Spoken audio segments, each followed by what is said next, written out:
Maggie Noel, and I love Rugged Revival. This is the Rugged Revival podcast, your home of the UK's country, Americana and roots music community. We're also your escape from all the politics and nonsense going on in the world. So this is the place to be if you want to talk about music, which is our favourite subject, obviously. So on today's show, we've got a very special guest. The man has Appalachia running through his veins.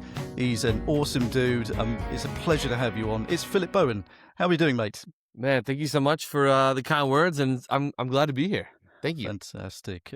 Yeah, I've wanted to get you on the show for quite some time. I've been kind of stalking you online. Yeah. You're a busy dude, man, and rightly so. But it's it's like I said, it's a pleasure to have you on. We've got loads of questions to go through, and I think it'll be fun, mate. But before I go into any questions, what I started last week was a bit of a new feature, and hopefully it'll go according to plan. So it's called the Rugged Revival's Soundtrack to Your Life, and if I explain it in a simpler way. So as our conversation develops and I have some questions, I think I want to help you build a personal soundtrack. So any questions that I ask you will kind of eke out songs that will make up, who Philip Bowen is throughout your life. So from childhood all the way up to now. So trust me, mate, it'll make sense as sounds great.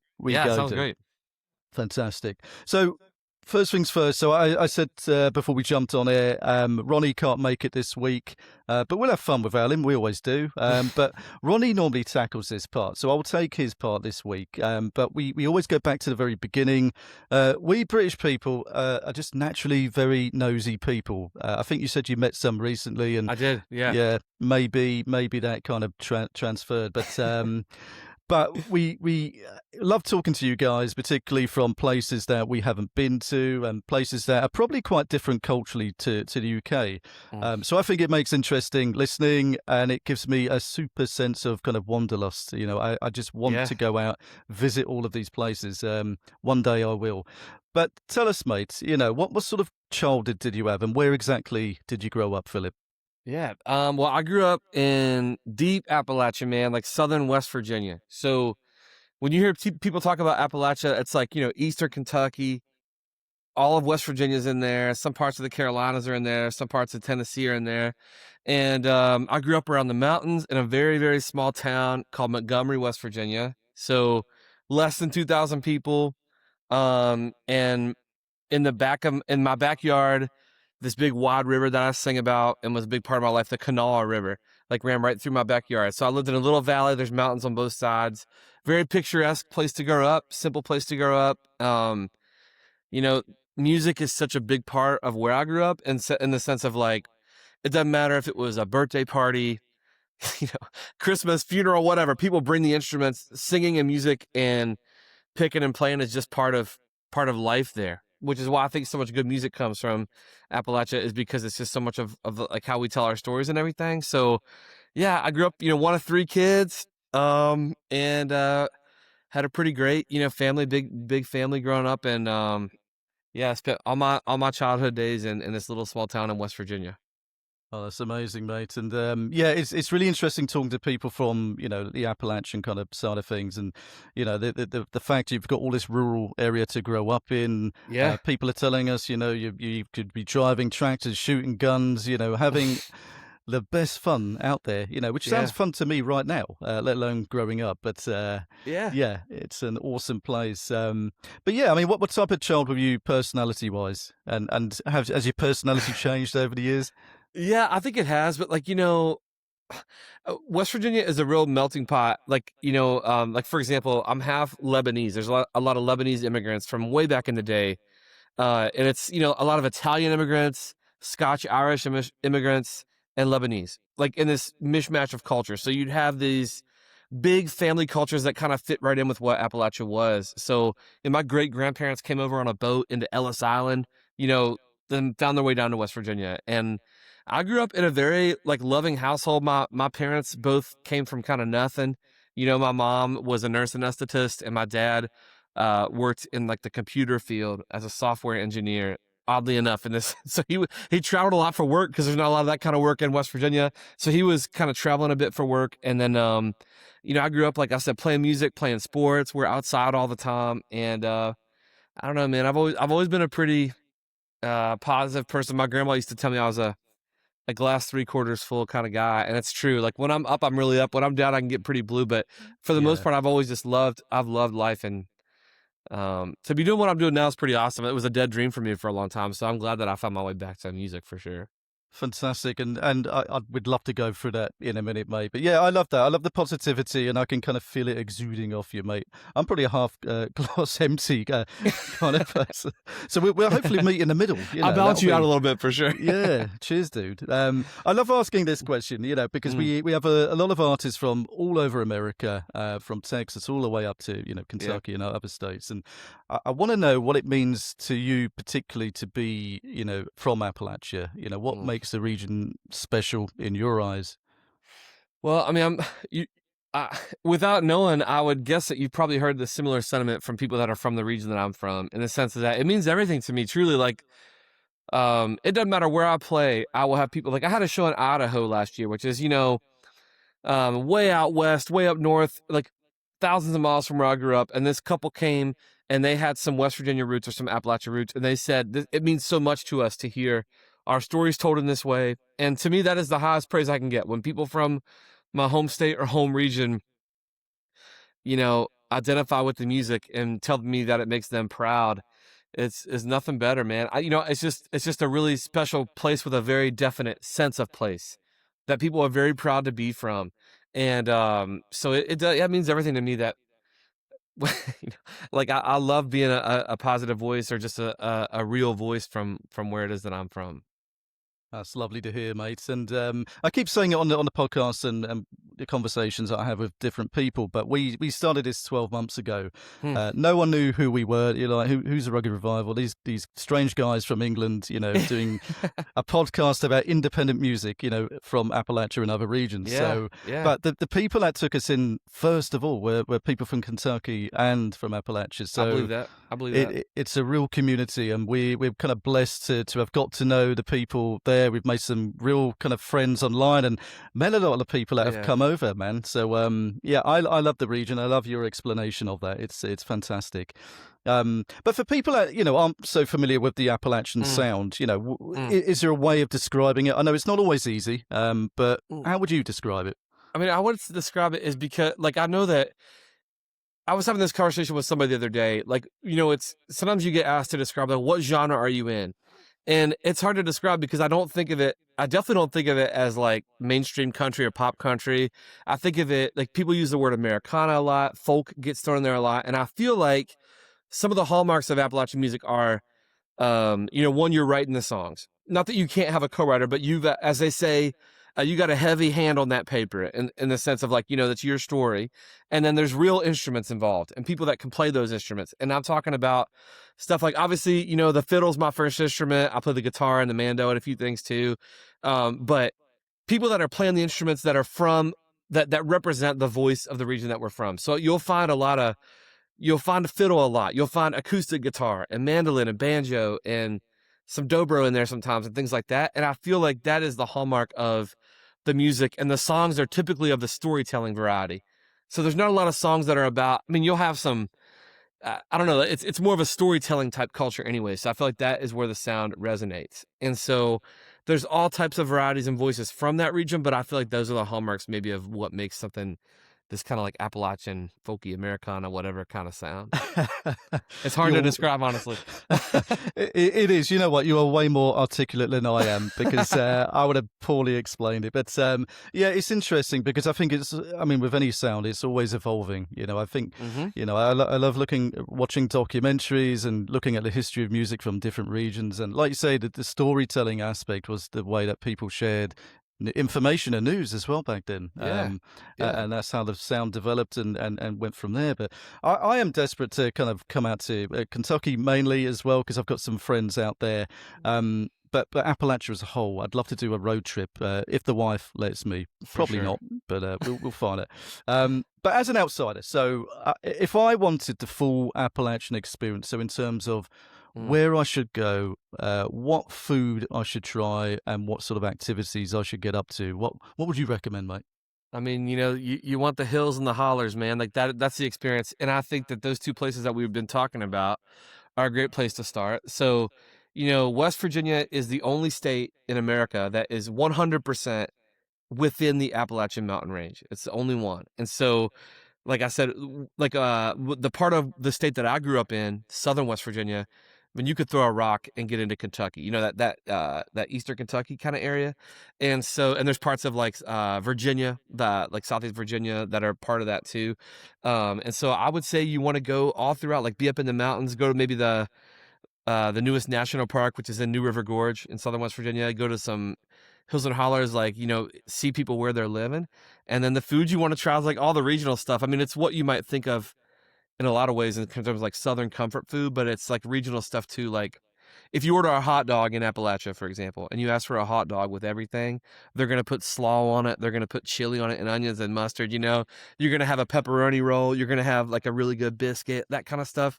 Just the food of the people. Like it's real simple, but it's usually homemade with love. So you want to, just kick back by the river, float down a river. That's a good one to do. Float down a river and pick some music, and that'll be a good day for you. Oh, mate, that sounds amazing. And if I completed all those, will you make me an honorary Appalachian? Absolutely. And I mean, listen, you're already so far out of the way there. I always say this at my shows. Like sometimes I had a show up in New York State. We were out opening for Dwight Yoakam in the fall last year, and people would say to me, "Oh my God, I love Appalachian music." And I'm like, no, listen, you got to think of it like I'm going to throw an apple at you. Appalachia is how we say it in the region. So the fact that you didn't say Appalachia one time, you're there, bro. You're there. I'm sure I did at one point, but I don't think that my friends would take me seriously otherwise. But that's right. Thank you, dude. But that sounds awesome. I'm going to write all those things down, and when I get out there, I will be doing that. So we kind of touched upon your kind of childhood in terms of when you started playing music and that sort of thing, and when did that how did that develop? In terms of being a serious kind of vocation for you? Man, it's been a long winding road for me. Like, I've been playing the fiddle since I was 4 years old. So music's always been a part of my life. When I was in college, I minored in music. I went to college down in Florida. And I did the college band thing like a lot of people, but I was so terrified of being a starving artist. And I honestly, I didn't even really know how to go about a career in music. I never really thought about it seriously as a career choice. It seemed like a fun, I guess, kind of fantasy. And then I got out into the real world. I was, about to get engaged, and I wanted a quote unquote real job. And so I put it on the shelf for a very long time.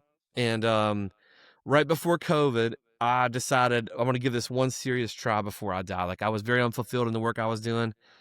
And of course, like I had a couple of local like coffee shop gigs lined up here where I live, and then the world shut down. And so I wanted to just keep the commitment to myself to give it a try. So I started putting some stuff online, and I would do these live streams from my house, like 3-4 hours in a night sometimes. But I was doing probably 10 to 12 hours of that in the evenings after I worked my job, and the kids went to bed and stuff like that. I was on a grind, sometimes for 2 people, sometimes for 1 person. And then stuff started kind of snowballing a little bit online. And so when COVID was over, I was able to kind of start putting out some music and at least have a few people that would listen to it. And I have a pretty good size following on social media because of those, that grind I was doing. And, I did the TV thing a couple of years ago. I was on America's Got Talent. And I really just did only fiddle on that because I was so scared to sing an original. I didn't want them to own my stuff. So I went all in on the fiddle, and I just used that to get people into my world. And while I was on the show, I released my first record.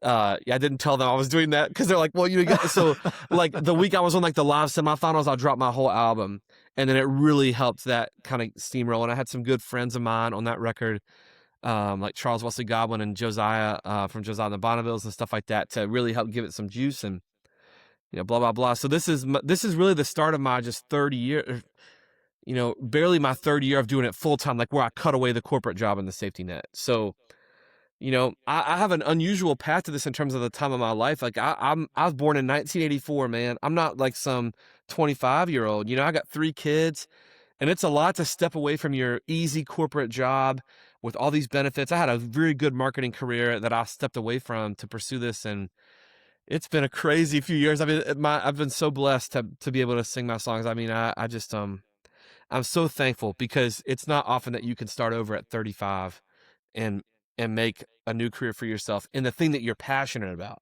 You know, to have even 5 people pay for tickets to a show is a leap. And so to be able to go out and do these shows, and man, I don't know. I'm very passionate about it. I'm so grateful that it's even been happening for a year, much less longer. And so that's a very long answer to your question, but it's been it has been a crazy, especially the last 2-3 years have been so life-changing for me doing the stuff I've been able to do. And I don't know. I don't have it all figured out, but I'm thankful I can sing a few songs and write. When my writing started getting recognized is what changed my whole life. And so that has been a really fun journey for me, you know. It's and it's amazing, you know. I've kind of researched, you know, what's gone on, and yeah, you've answered a few questions for me already there. But with the, you know, the way TikTok blew up, and you know, COVID was a massive kind of change for everyone. It was a horrible time, I think, you know, in terms of people's health and you know, the safety net of jobs and work. But it changed a lot of lives in terms of musicians to say, well, I'm just going to go in this, you know, with both feet and see what happens. And it's changed lives in that sense. But I think for you, and I was amazed, you know, I don't normally look at social media followings and stuff. I went on TikTok because I posted something about the promo for tonight. Yeah. And I couldn't believe you had a million. I'm sorry, I couldn't believe you had 1 million followers. I was like, wow, that is, I did not know. Yeah, trust me neither. I mean, like, it's like sometimes I'll get asked that in interviews and they'll be like, do you realize you have over 10 million likes or something like that on that platform? I was like, honestly, it's very surreal. I mean, like, you know, like, and I'm very grateful for that platform.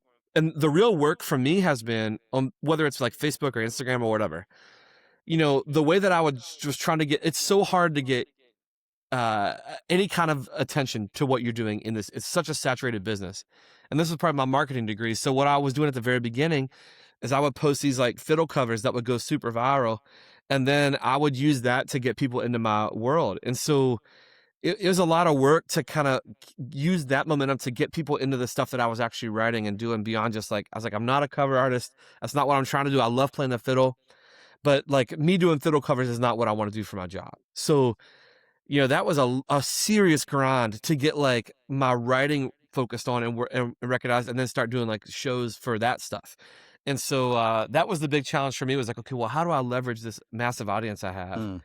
And so, you know, maybe I lost a bunch of followers, I'm sure, that way, but then I have such a unique spectrum of fans that will show up to these shows because of, they might have found me through TV or something else I did, and maybe they're newer to the writing that I'm doing. And so, yeah, it's I'd rather have the platform than not have it, that's for sure. But it's been a fun and interesting challenge to try to figure out how do I translate those people into like sticky fans, as they call it, that will come to shows and listen to my stuff and everything else. Definitely get that, mate. It's interesting because we had Spencer Hatcher on the show a few podcasts back, and he kind of blew up on TikTok and the socials, and you know, did something similar to you in terms of spotting an opportunity that perhaps wasn't being not exploited in that way, but you know, being utilized. And his bluegrass background, you know, came into that, and he was playing bluegrass covers, and you know, and he amassed an awesome following. But what people don't see is, you know, like you say, the grind and the graft that you put into it. They just see he's got 1 million followers. I think, have you seen what he did to get to that point? You know, I mean, it's like literally thousands and thousands of hours of like doing that from my home at first. I mean, like I said, I truly had no idea how to go about doing that. And then when people started asking for my released music, this is true. Like, there's the first couple songs I put on Spotify, I did not even know how to do all that. Like, the way I did these songs was I would record like full length videos of me doing them with like my iPad microphone. And then I would stack all the videos up. So you had to have like 5 perfect takes. Then I would stack them up in iMovie and extract that audio, and that audio would be the song. I didn't even know what I was doing with that stuff. just to get something out into the world, you know? But I feel like bootstrap and stuff like that really teaches you a lot about, you know, how much it takes, and you got to treat songwriting like it's your job to really get the stories how you want to get them in a meaningful way. And then, it's just been a huge learning curve for me. And, yeah, I don't know, man. It's it's been exhausting in some ways, but it's very gratifying to have been able to do some of the things I've been able to do. So I'm very thankful for it. Definitely, mate. I did write a question on it. So, is it weird to have a 1 million followers and 1 million people looking at you? Do you feel like there's a responsibility there for when you now post?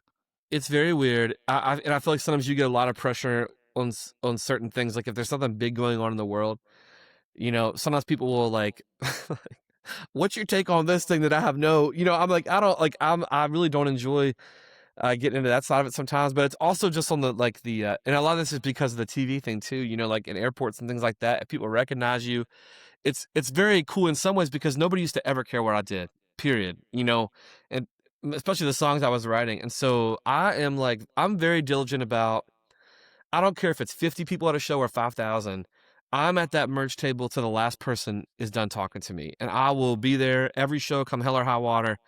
And that can be pretty exhausting sometimes. But at the same time, like I said, nobody ever cared about what I did. So I could take 5 minutes and sign a vinyl for you and take a picture or whatever. Like, I'm very passionate about that because I'm still independent. Like, I'm not signed to like a big label or nothing like that. So I am very thankful for every single person that comes to a show and wants to talk or whatever. So it's just, it's just a different way. It's a different life than I had when I was doing the corporate world. It's a big a schedule adjustment. It's been a big adjustment for my family, doing these runs. Like, okay, well, how much touring is too much?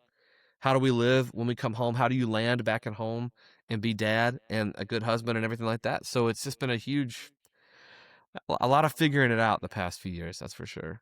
Yeah, and like you say, I think with being in the corporate world, that's really helped you. Let's say with the marketing and the It has, organization and responsibility. That Mhm. some people have just dive into music at an early stage. It don't have that experience. So Mm. that's super cool, man. And going into your own music as well. I mean, Yeah, that's why I wanted to kind of bring you on and talk to you sure. about. It's I said at the beginning, love the Appalachian music scene. Made some great friends, and I think we got some kind of cross friends when you did the Ramble with our buddy Yeah, Josh yeah. Mitchum. Oh, what a guy. Yeah, absolutely. What a beautiful venue he's got as well. Man, that was it really, it's very unique too, and I truly love stuff like that where it's like these venues where the community will come out and support, and let's see, who was there that night? Lance Rogers was there the same night I was, and Rich Henderson and some other great folks, and yeah, what a special venue. And Josh is such a great dude. He is, yeah. I've had the opportunity when he's come over a couple of times to A, grab a beer Love and, it. and get drunk, and then B, do some recordings. So yeah, Oh, cool, man. it's been cool, and yeah, he's so cool. But yeah, man, it's we've got the Appalachian community that turns up to the Ramble, and is that what it's like? All over, in terms of local shows, that sort of support that you get from local communities.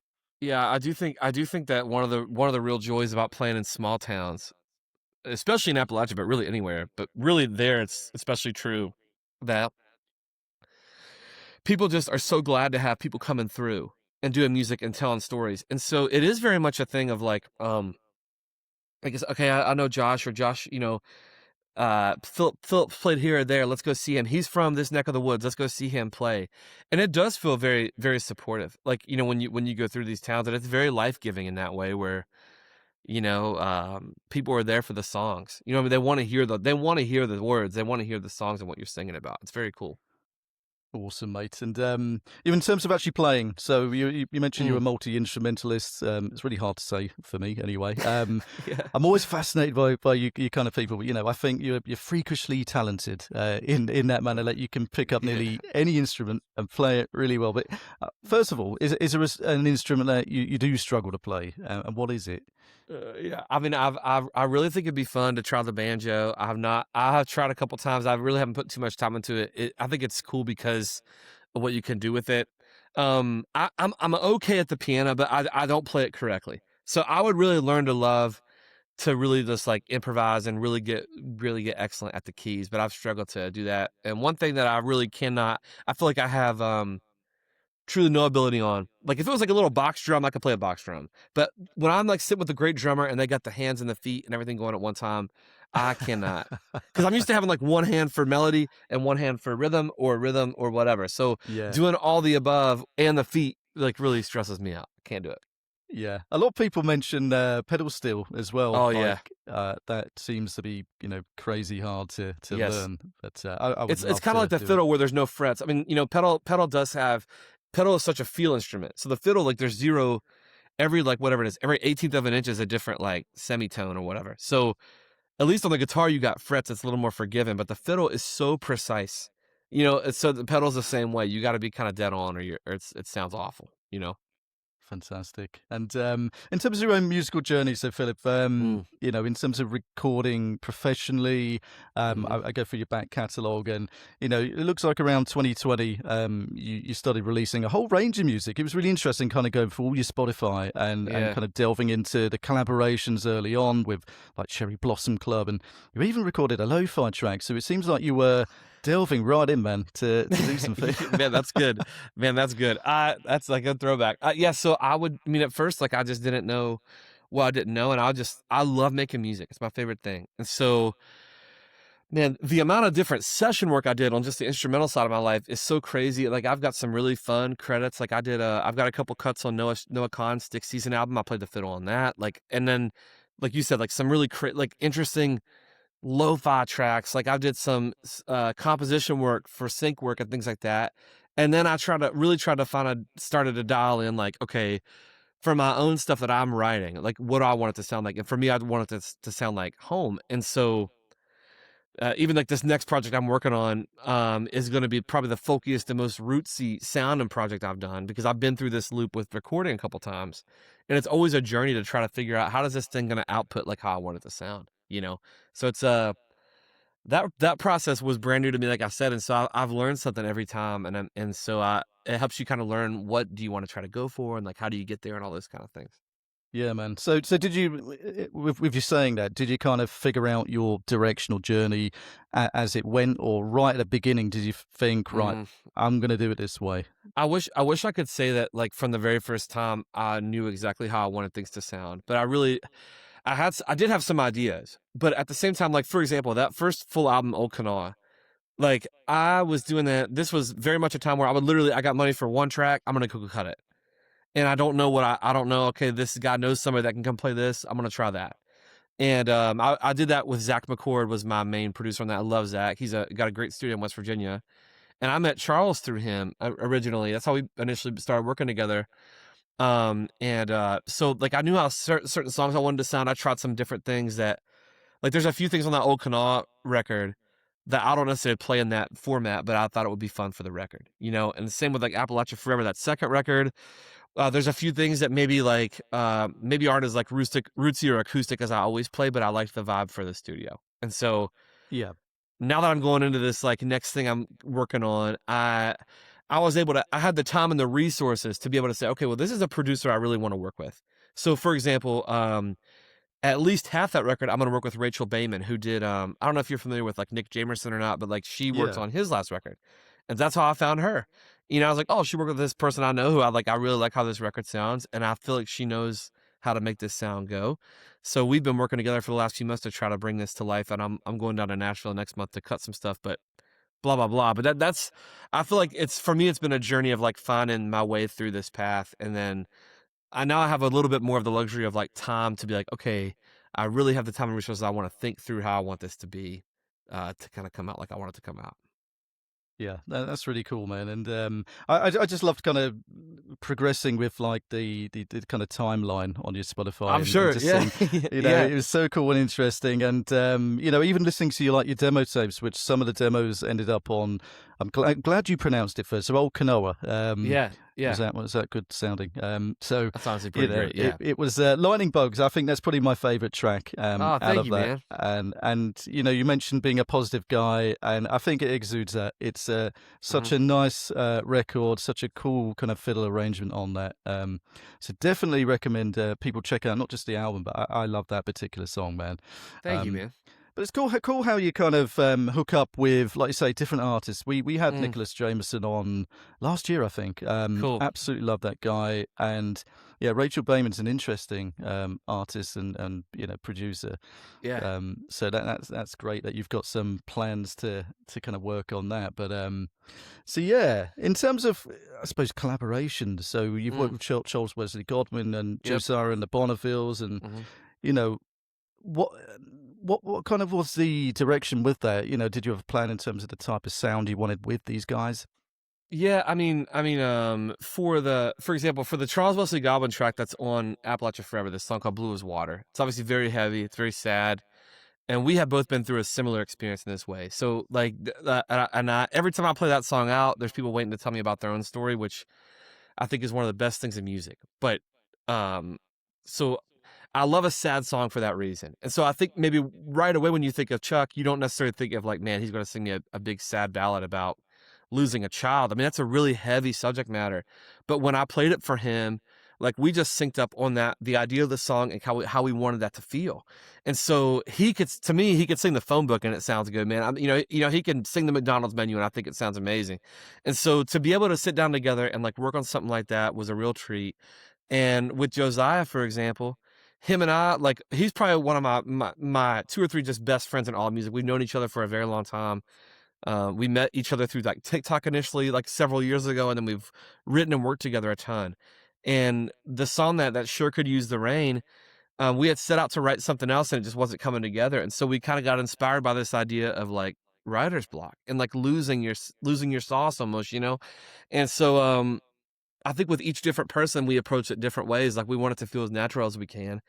But I love making music with my friends. And so all I really care about is telling a good story. I want the song to be a good story and good writing. And so him and I, that Sure Could Use a Rain song, we sat down, we started cooking that song in the morning. We just didn't stop. We ended up like, okay, let's finish the song. Let's do a demo. You know what? Let's just go ahead and cut it. So we went from like 8 in the morning to like 3 a.m. because we were so passionate about just getting it done. And I think that's like the magic that you can get when you get a great co-writer or a great musician friend in the room with you and like, okay, let's make this work, you know?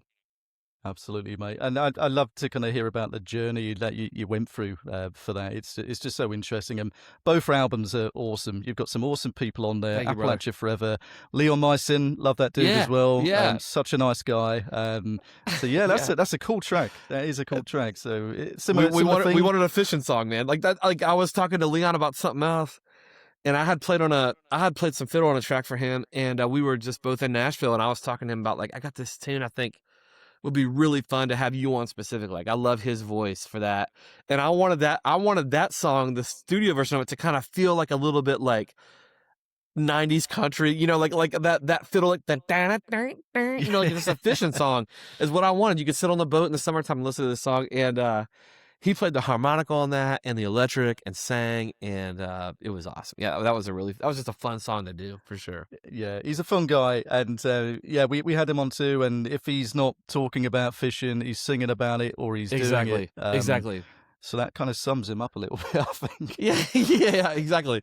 We have a very similar. He's easy to work with vibe wise. You know what I mean? Like he's just very chill, and we had a ton of fun doing that. That's superb.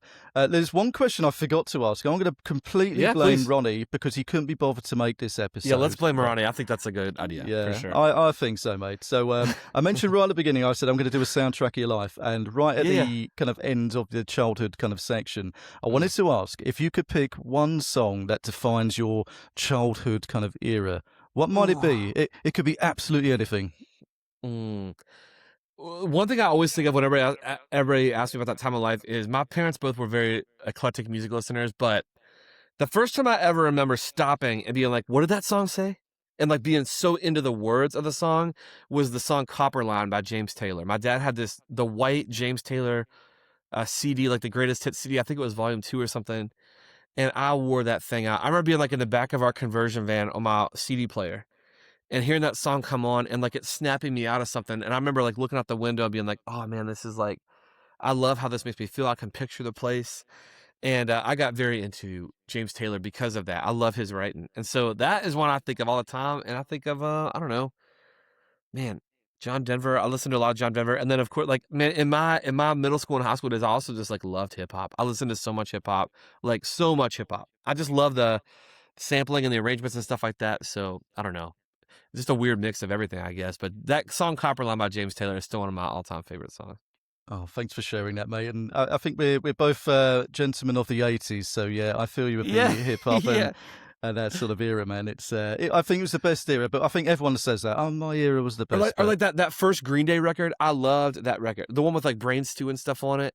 And like in fact, we were closing out some of our last shows that we were doing with like this kind of Appalachian version of Time of Your Life by Green Day because I just love.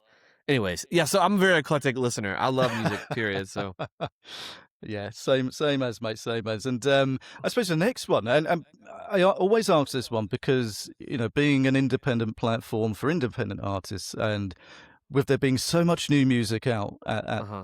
at the moment, I don't think people realize how much good new music is coming out every True. single day.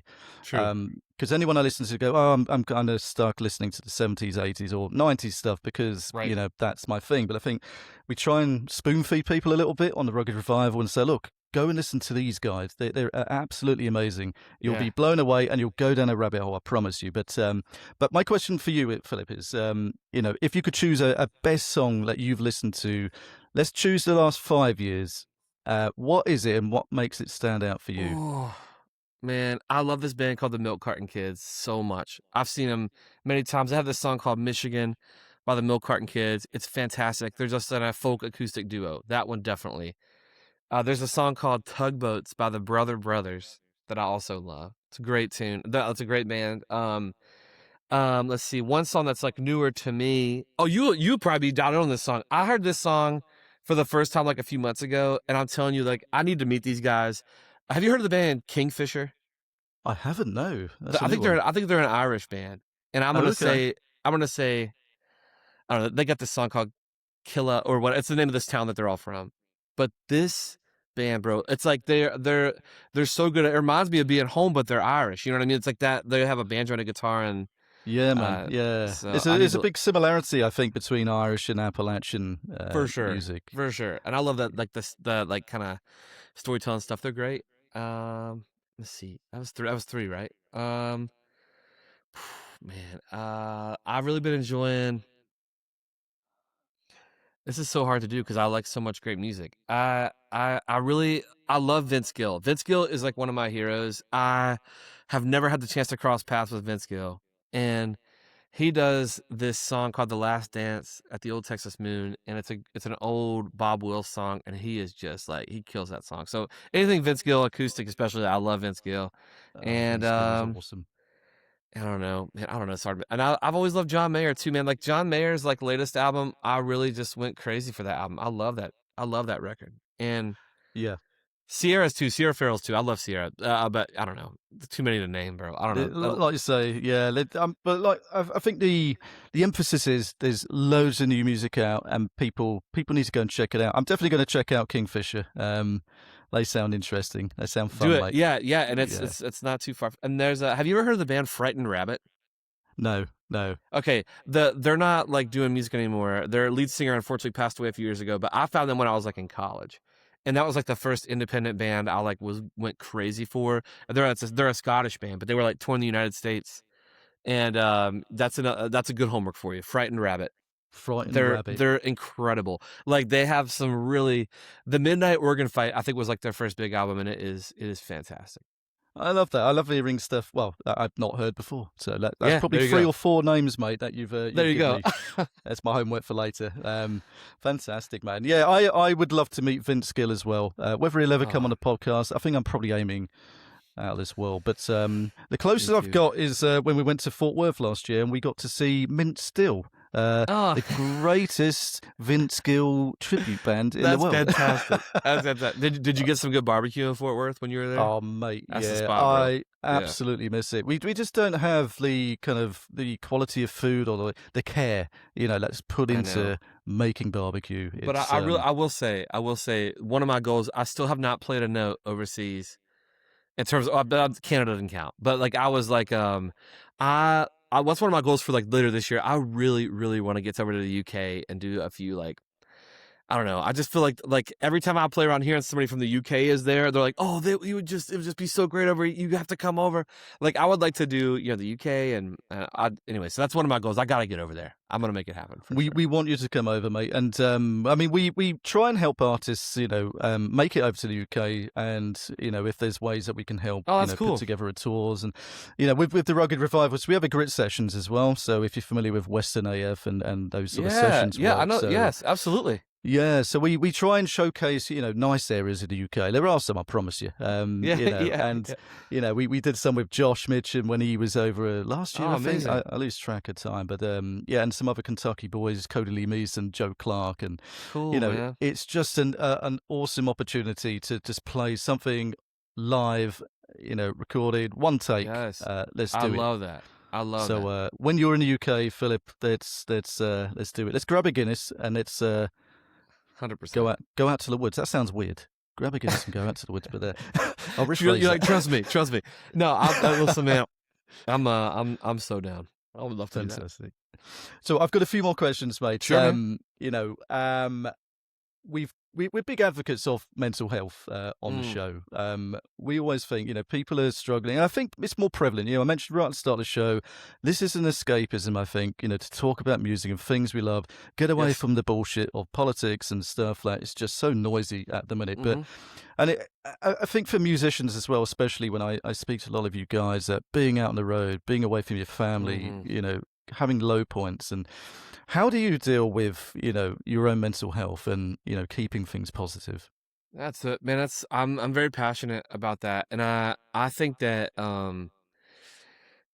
like I said, I have never been one that is great at talking about really hard things when they happen. But the reason I love music so much is because I feel like it is just such a truly wonderful a form of expression and therapy when you're going through it. Like, and so on like the family side of my life, I feel like there's so much power in just communicating with those around you. Like if you are struggling, if you're having a hard time, to like not keep it in. I think especially as men, we are notorious for that. Like, I'll just absorb that and keep it inside and fix it. And I think I think the first time I really experienced what like very heavy depression, like what that song Blue as Water is about, I did not think that I was capable of feeling like not being around. I really didn't think I didn't think that I was capable of ever being that low. And I'm so thankful that I got some help for that. And I'm so thankful that I had music has been an outlet. And, there's nothing that makes me feel anything more than when people after this shows will tell me like, oh man, like, well, thank you for this song because of X, Y, or Z. It got me through this, this thing.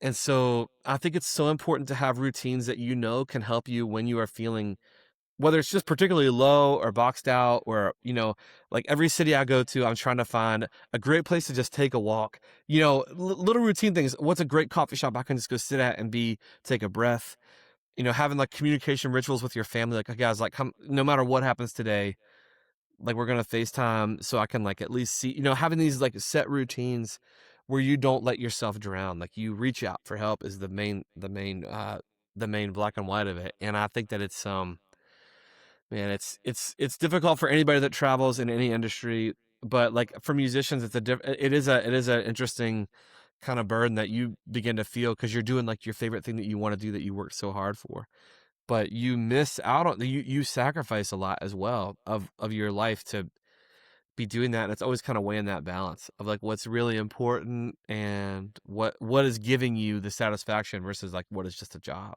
Yeah. So it's man, it is a really heavy subject, and I never mind being asked about that because I feel like it's obviously it's a critically important thing. These politicians don't care about you as a person. All these other things that are happening out in the world, they don't care about you. What matters is the people that are around you, Yeah. and what you hold dear. Yeah. I appreciate you sharing that, mate. I think we're very similar. I struggle to talk. Ronnie's great at this question because this is he's been working in mental health for a long time and Amazing. he's fantastic. He asked me right at the beginning when we kind of started asking these questions, what do I do? And I was like, you know what? I don't bloody know. I'm not very good at talking, Right. But you find these weird outlets, and when you start thinking about, oh, that's how I cope with it. Sometimes it's not particularly healthy, the kind of avenues that you do take. But yeah, it's like that song, Five Drugs on this record was about like that song is literally about my whole journey from like going from corporate America, doing a thing I did not want to do that was not fulfilling, to all of a sudden finding myself doing everything I wanted to do, but then dealing with it. And then like my first year or so in this industry was very difficult for me in terms of like handling that change of like what's available to you all the time, healthy habits, how are you coping with bad things in your life? And so, yeah, man, I'm with you on that. Like, I think that, like you, whether you like to talk about it or not, you are dealing with it. You are having an outlet in some way, and if it's not healthy, it can really add on very fast. It can really add on very fast to where you don't recognize yourself. Absolutely. But I think the main message is speak up, even Yes. contact us at the Rugged Revival. If you're struggling, just want to talk to somebody, just shout up, we're all here for you.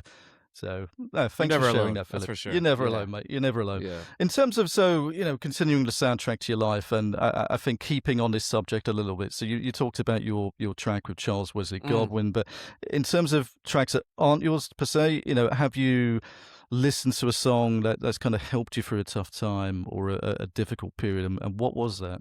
Yeah. Oh man, that's a great question. I think that there are certain songs that like allow you to like escape from yourself or just feel like or like feel something in a different way. And I think that the music there's a great writer named Randy Newman who has written a lot for like TV and whatever else. But I feel like he's so good at like songs that are a little bit heavier, but simple enough to where you can just sit down and like sit and process. I also really vibe with some instrumental stuff like from like Mark O'Connor and artists like that who I really enjoy, or like Mike Cleveland. And a lot of times like hearing people express themselves through music helps me out. I still love Nora Jones' first record is I listen to that record all the time to this day. I like Come Away With Me and all these different songs on that record. The way that she voices through the piano and then herself, I could just sit there and like be swaddled on it, and it really is helpful to me to just hear her do her thing. And I love, man, I love listening to my artist friends. I love seeing them do shows because I love seeing people in their element, and that really helps me out a lot. But if I have an artist friend that puts out a record, I always try my best to like give it a really thorough listen, and I think it's a really cool thing to be able to like get the focus off of yourself, because in my job, in my job, you can find yourself thinking and talking about yourself literally all the time. It's like between the content and the shows, and it's healthy to put your focus elsewhere. That's for sure. No, that's cool, mate. And I mean, I suppose talking about people and watching them in their element. We always find it fascinating, as artists going up on stage, playing to crowds. And our question normally is, why do you want to play to crowds? What kind of gives you that urge, or what do you get from it? That they made me change. They asked me like a very similar question when I was doing America's Got Talent, and NBC made me change the wording of this answer. But I feel like like that the feeling of like somebody when you're singing a song that you have written, and you can see people emoting through it, or you can hear them singing words that you wrote, like that's the drug. That is the drug of what you do, because you really work so hard on this stuff to tell a meaningful story. And there has to be a science to this, but you can, at least for me, I can physically feel when I'm in a room full of people performing and I get them on my side, like that they're with me. You could feel it. And you're like going on this journey together. There's this like this connection. They're riding with you in your hands. And like that is the true power of music and what can be so fulfilling with it. If you're playing a sad song and people are crying, or if you're playing a happy song and people are vibing with you, there is nothing like that in the whole universe. There's just not. So I'm very like it like gets me excited just thinking about it, because that's the difference. That's what, if you know you're like born to do this, if you get up there and you're like, okay, like I've done this once, I can't do nothing else. Like, and that's how I felt once I started doing this for my job and doing these real life shows. Even if it was like 10 people, I was like, oh, this is it, man. This is definitely it. So that's why. Thanks, man. I always find it fascinating, the different answers that we get from different people. But what did they make you change, just out of interest? When I told them, I said, man, like that's performing. I mean, that like feeling people with you, like that's the drug. They didn't like that I said that was the drug, because I was like, that's the drug right here. Like that's like, and like you can't say that on TV. I was like, what? Like it's true. So I forget what they made me say. Like they're like, no, you can't say that. I was like, well, that's what gets you hooked on it though. And I like, it's for me, it's never been about. Listen, I don't need to be like a millionaire living in whatever neighborhood in Nashville. Like if I can provide for my family playing music, and people are resonating with the stories that I'm telling, like it's so, I'm serious. Like even like I love playing listening room type shows, like even if they're very small, because you can tell your stories and then people are there for the words and you can like connect with them in a very unique way. You know, it's the best. That's why people like music so much. It's the best. It is, yeah. You're absolutely bang on there, Philip. It's why we do it. You know, it's why we started the podcast. Yeah. We felt that there was so many artists that weren't getting the exposure that we felt they deserved, and particularly with It's UK amazing. audiences. Let's share it with UK, and you know, I suppose that leads on to my next question. You know, this is our drug, this is our enthusiasm, and Yes. what we love to do, and you know, we want to provide this platform for you know, emerging and independent artists. So. Yes. Would you be able to kind of share with us maybe a couple of names in terms of perhaps who we should be looking at? You know, maybe they've got a small-ish following or they deserve more exposure. You know, Yeah. people that we should check out. You know, who might that be, mate? Well, yeah, and I really love that approach because I feel like my whole career has been a series of people above me on the ladder, like reaching down and pulling me up, or like putting me forward for one thing, or mentioning my stuff somewhere on a podcast or an interview or whatever. So I love that. And okay, so for example, in this spring, I'm doing some touring throughout Appalachia, and not to make it all about this one family, but Emily Jamerson, Nick's sister, is opening up for me for a couple of these shows. And I found her through some just music friends. Or I found her music, that is. And I was like, I thought this would be such a great fit. I really think she has her very own unique way of telling stories. So I love Emily's stuff. I've been listening to a lot of this band from West Virginia called Kindred Valley. I really enjoy their they're music. awesome. They're Yeah. great. And we had a chance to work together on like a commercial. I did a lot of sync work last year for the state of West Virginia for their tourism commercials, and like we did some composition work with them. Anyways, they're so great. They're so great. I really enjoy their music. Another guy who I really like, who's also opening for me in the spring, is Jordan Lee King. I think Jordan is so talented. And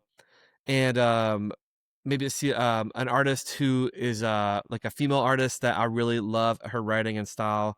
Like there's I have not met her yet in person, but I've been listening to her a lot. It's Clover County. I think she's very talented. Okay. And there's another artist from our neck of the wood named Maggie Antone, who she's done some really cool things the past couple of years. And Maggie's from Virginia.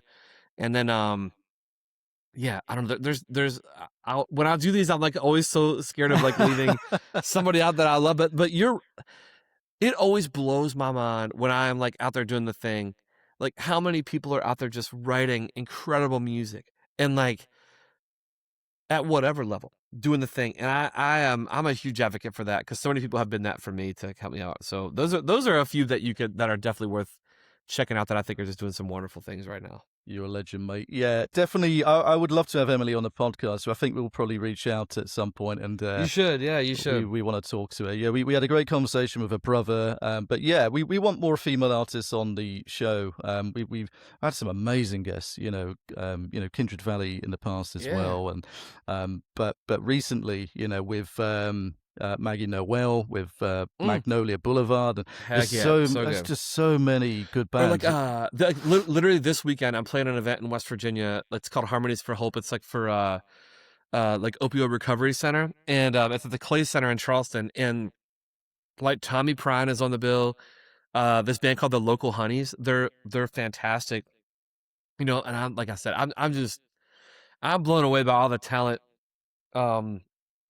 in this business, especially like maybe outside of what you would call like radio country, where it's like this Americana folky singer-songwriter type stuff. I think there's just so much going on, and you don't have to look far to find somebody that's doing some really cool stuff. That's for sure. You don't, mate. And I thought, you know, when I started doing these podcasts and speaking to artists from your region, I just assumed that all these guys would be on the radio, that your radio was far better than ours, but apparently not, you know, and you have the same kind of issues that we do, and you've got to dig a little bit deep to find this stuff. It's a struggle. You do, and it can be, when you're first getting into it, it can be a little bit discouraging because you're almost made to think that unless you're playing 2,000-seat venues every night and higher, unless you're on the radio, that you can't have a great and fulfilling career. And it's just not true. Like, I'm really good friends with this artist named Gabe Lee, who I enjoyed Gabe's stuff before I even was doing this. And Gabe has made his whole career out of doing these like amazing listening room type shows, being an amazing supporting act. Like, I love doing like meaningful support act stuff too. And all that to say, you can make an incredible, fulfilling living without ever touching the radio. You know what I mean? Not that anybody would. Oh, that's cool, but like, now it's almost like there's like a 7-figure bill like just to get on the radio sometimes. And so it's not to belittle any of that, but it is true that like in our region, like, I mean, sometimes I'll hear a friend of mine who's doing amazing. How is this person not like on the radio every day? How does everybody not know about this? And I think that for us, it's more about like people come out to these live shows, they take the music home with them, and they listen to them almost regionally or whatever. But it's definitely an interesting time for that. That's for sure. Yeah, times are changing, mate. Maybe radio is a thing of the past. I'm probably showing me age there as well, mate. That's. But I mean, I don't honestly, I don't know the last time I got in my car and turned on the radio of any kind. Like I'm always like either listening to like my whatever music streaming app I'm on, and I have like my curated playlist anyway. So all the time I ever listen to the radio is if I'm like in the elevator or something and they got it playing. It's just the way it goes, Yeah, random elevator music. Love exactly. It. So you kind of touched upon future stuff and the kind of new record, and I'd seen what you posted today, I believe it was, with the new record coming out soon. Yeah, so let's talk a little bit about it. Yeah, of course. I've got some like fun like folky kind of covers I've been doing at the beginning of this year to try to get me, just for some fun projects to do. So I put out this like CCR cover last month. I've Have You Ever Seen the Rain? I've got there's a pretty obscure folk artist named Barna Howard who I've always liked, and he has this song called Turns Around the Bottle. So I covered that. That's coming out like, depending on when you listen to this, it's coming out this Friday, but it's in February. And then probably do maybe one more cover, and then I've got a new project I'm working on of all original stuff. I'll do at least an EP this year, maybe the whole album that I'm working on with Rachel Bayman on the producer side, and some really fun stuff happening with that. So in between like just touring where I can and doing shows, and just putting out new music. I do think it'll be like my most like rootsy, folky, Appalachian leaning record. I'm going to try to keep it like pretty much all acoustic and really just have the stories be the focus of this record. And I'm very excited for it. Yeah, we're excited to see what you do, mate. And Ronnie's normally the nosier of the two out of us, and he likes the gossip and the exclusives and stuff. Do you have anything of that kind for Ronnie just to keep him happy because he couldn't make it? Well, let's see. Okay. Like I can tell you this because, I know this. Because this is gonna get announced very soon, though. But I just found out this is very important to me. One of the very first big things that happened in my career was when I got invited to do this program called Mountain Stage. And Mountain Stage is on NPR Music. It's on like every NPR station in the country. And it's been happening for over 40 years. It's a very long-standing public broadcast thing. But the big thing about it is that it doesn't matter who to that. So, it's meaningful as a writer to get invited on this program. So I just found out I'm doing Mountain Stage again in June. It'll be my second time doing it. That's really big for me. I'm very excited to be back. And so that's kind of like I really haven't said it to anybody yet, except for like the person, outside of my family. So I'm very, very excited to do Mountain Stage again. And I'm hoping to do some interesting festival things this year. We'll see. I haven't really done too much festival stuff at all, but I don't really have anything like firm I could say like, it'd be a big hot exclusive on that. But I don't know. I don't know. I'm just grinding away, just chipping away at it, man. No, I appreciate you sharing that. And that's exciting, mate. Congratulations. That sounds like an amazing opportunity, and we're excited to see what you get up to. Thank you, man. I've got one last question, mate. Sure. And I love the fact that your positivity and your outlook on life, and I think that will translate into a song as well. If you can kind of define one song or choose one song to define who you are as a person right now, what might that be, mate? Oh, man. The first song the first song that popped in my head when you said that was the song "Don't Worry, Be Happy." I feel like that song's like always in my head anyway, because I will say there is so much uncertainty in what I do for a living. It's such a comparative industry, and maybe the difference between this and a corporate job is a corporate job. You're getting that paycheck like clockwork. Sometimes there's layoffs and things like that, but in music, even if you're like the biggest, you don't always know like what gigs are coming down the road or what your year is going to hold. And so, my wife always likes to tell me that this job has made me have to get comfortable with discomfort. And I think that is a great way to say how working in music is that like, you can have a really great month and the next month you're like, I don't know what's going on. Maybe we'll see, but I've never, I'm still doing it. And so I'm very thankful for that. So don't worry, be happy is a good one for me to listen to by Bobby McFerrin when I'm feeling kind of like squirrely with that kind of stuff. Perfect, mate. Perfect. It's I love that explanation, mate. It's it's perfect. But where can we best find you? So you obviously got your TikTok account, your Instagram, and your website. So if people want to know what's going on, or even to contact you, where's kind of where you hang out the most?